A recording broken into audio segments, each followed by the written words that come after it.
Assalamualaikum warahmatullahi wabarakatuh. Saya Anissa Urohmah NPM 191600012 dari Prodi PGSD 4A. Di sini saya akan menjelaskan tentang materi bab 1, 2, 3 mengenai multimedia pembelajaran. Kata media berasal dari bahasa Latin yaitu medium, yang berarti perantara atau pengantar.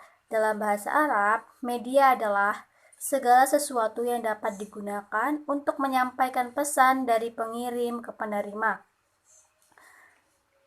Media juga mengacu itu pada penggunaan alat berupa benda untuk membantu proses penyampaian pesan. Sedangkan media pembelajaran adalah media yang digunakan untuk membantu merangsang pikiran, perasaan, kemampuan, dan perhatian siswa dalam proses belajar mengajar di kelas. Media tersebut dapat berupa alat maupun bahan mengajar.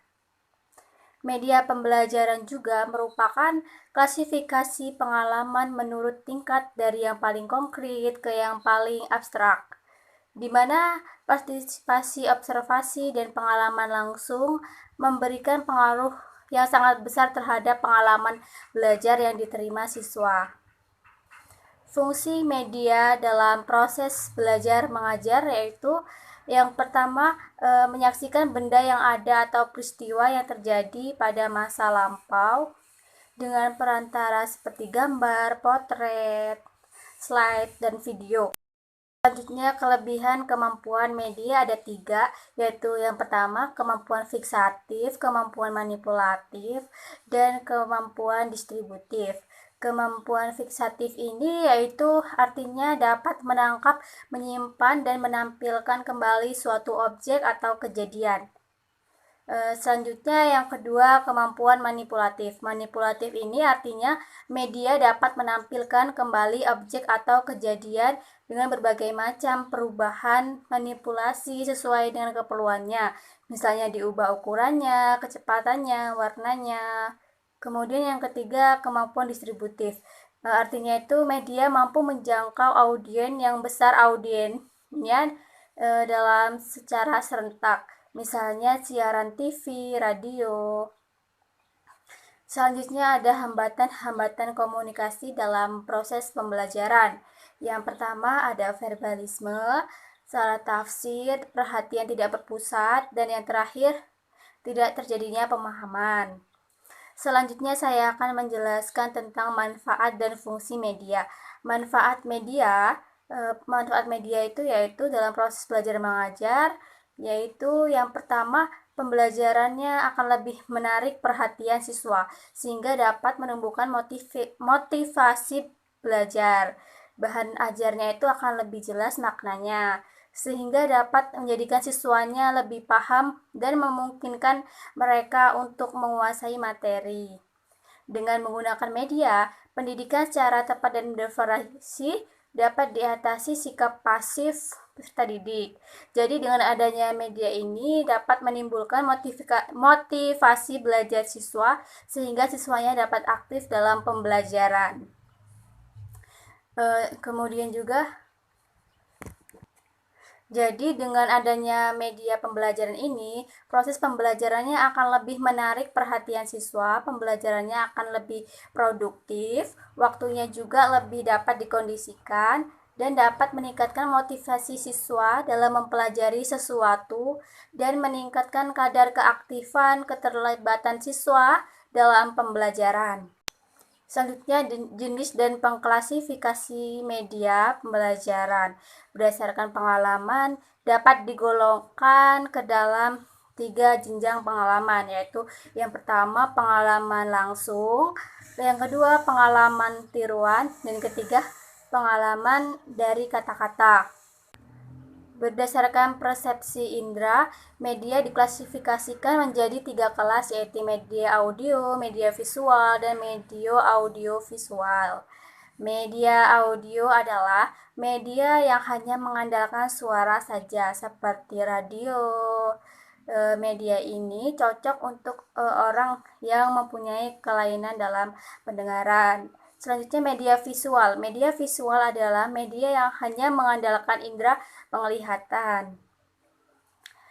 Media yang menampilkan gambar diam seperti film, slide, gambaran, atau lukisan.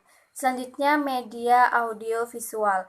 Media yang mempunyai unsur suara dan unsur gambar. Jenis media ini mempunyai kemampuan yang lebih baik karena juga ada gabungan antara media tersebut. Selanjutnya ada beberapa jenis media pengajaran yang sering digunakan dalam proses belajar mengajar. Yang pertama media grafis seperti gambar, foto, bagan grafik, atau diagram, bahkan poster. Media grafik ini sering disebut media dua dimensi, yaitu media yang mempunyai ukuran panjang dan lebar. Media itu dapat berperan sebagai sumber informasi itu sendiri dan penerima informasi.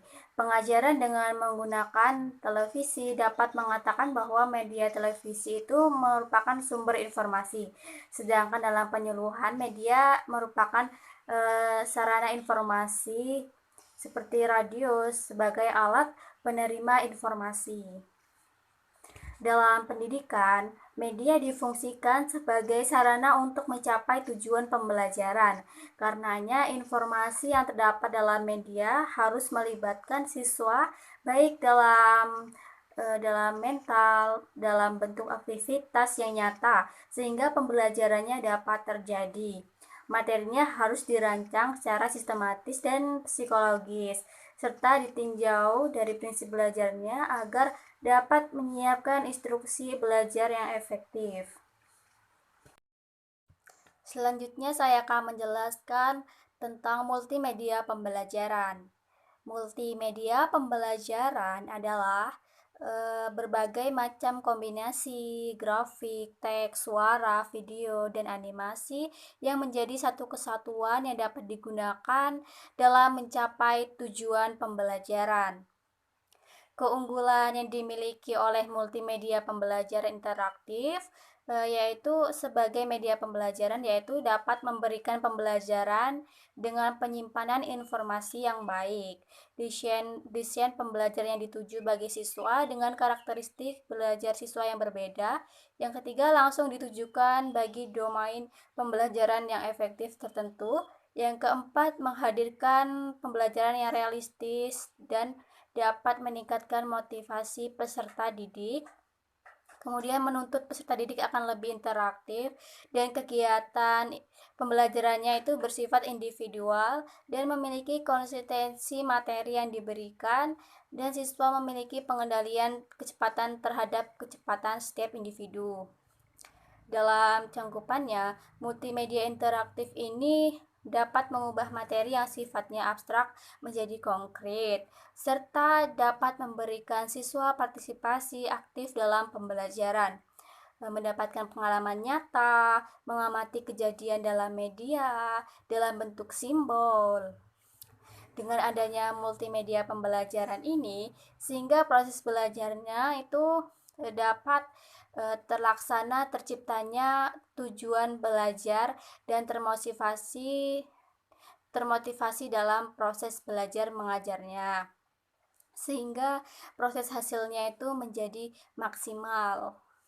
Selanjutnya, prinsip multimedia pembelajaran. Yang pertama ada prinsip contiguity, yang kedua ada prinsip koherensi, yang ketiga ada prinsip prinsip prinsip signalin, yang keempat prinsip redundancy, yang kelima prinsip segmenting, yang kelima prinsip pre-training, yang ketujuh prinsip modality, yang kedelapan prinsip personalization, yang selanjutnya ada prinsip interaktivitas. Selanjutnya komponen multimedia. Multimedia pembelajaran yang dimaksudkan itu sebagai media pembelajaran yang digunakan secara mandiri oleh siswa. Program pembelajaran multimedia ini akan memberi kesempatan kepada siswa untuk lebih leluasa dan individual terhadap materi pelajarannya. Brand and Brown menjelaskan bahwa terdapat beberapa komponen yang digunakan dalam menyajikan multimedia, yaitu berbasis kertas, contohnya buku, majalah, brosur. Yang kedua, berbasis cahaya, contohnya slideshow dan transparansi. Selanjutnya yang ketiga, berbasis suara, contohnya yaitu CD players, tipe record, dan radio. Yang keempat itu berbasis gambar bergerak, contohnya televisi dan film. Yang kelima, berbasiskan digital, contohnya adalah komputer.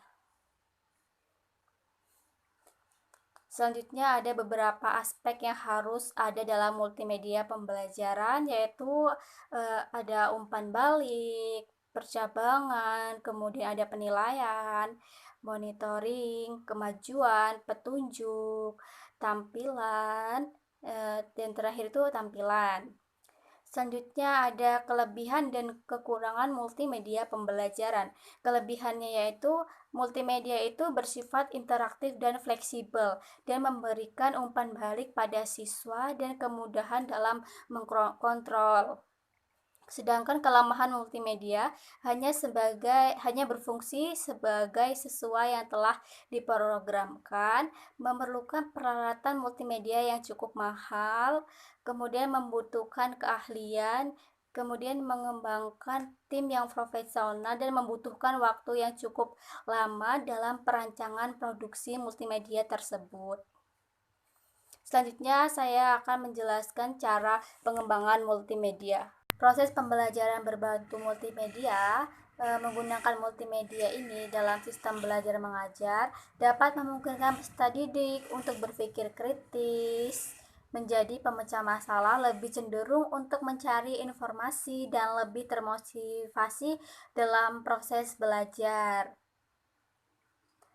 Multimedia pro-authoring atau perakitan elemen media itu adalah proses dalam memutuskan elemen-elemen multimedia apa saja yang akan dilakukan. Hal ini mencakup semua jenis bahan baku seperti kertas dokumen untuk foto ataupun klip video. Selanjutnya, tahapan dan prosedur pengembangan. Pengembangan suatu software bergantung pada tujuan, keperluan, berbagai faktor lain yang berkaitan erat dengan pembuat software. Pengembangan software ini memerlukan pengolahan sistematis yang melalui langkah-langkah yang sistematis sehingga terbentuk satu yang kompleks. Dalam pengembangan ini dapat dilakukan berdasarkan 6 tahap, yaitu tahap konsep, desain, perencana, tahap pengumpulan material, tahap pembuatan, tahap testing, dan tahap distribusi. Pada tahap konsep ini, tujuan dan dasar atau aturan untuk perancangan seperti ukuran aplikasi, kemudian desain. Tahap desain ini untuk membentuk spesifikasi secara rinci mengenai rancangan dan kebutuhan untuk pengembangan multimedia. Tahap pengumpulan material. Tahap ini dapat dilakukan paralel dengan tahap pembuatan. Pada tahap ini dilakukan pengumpulan bahan seperti clip art, foto, pembuatan gambar grafik, foto suara, dan lain-lain yang diperlukan pada tahap berikutnya. Pembuatan ini tahap di mana semua objek atau bahan multimedia dibuat. Pembuatan aplikasi disarankan pada tahap desain. Selanjutnya tahap testing.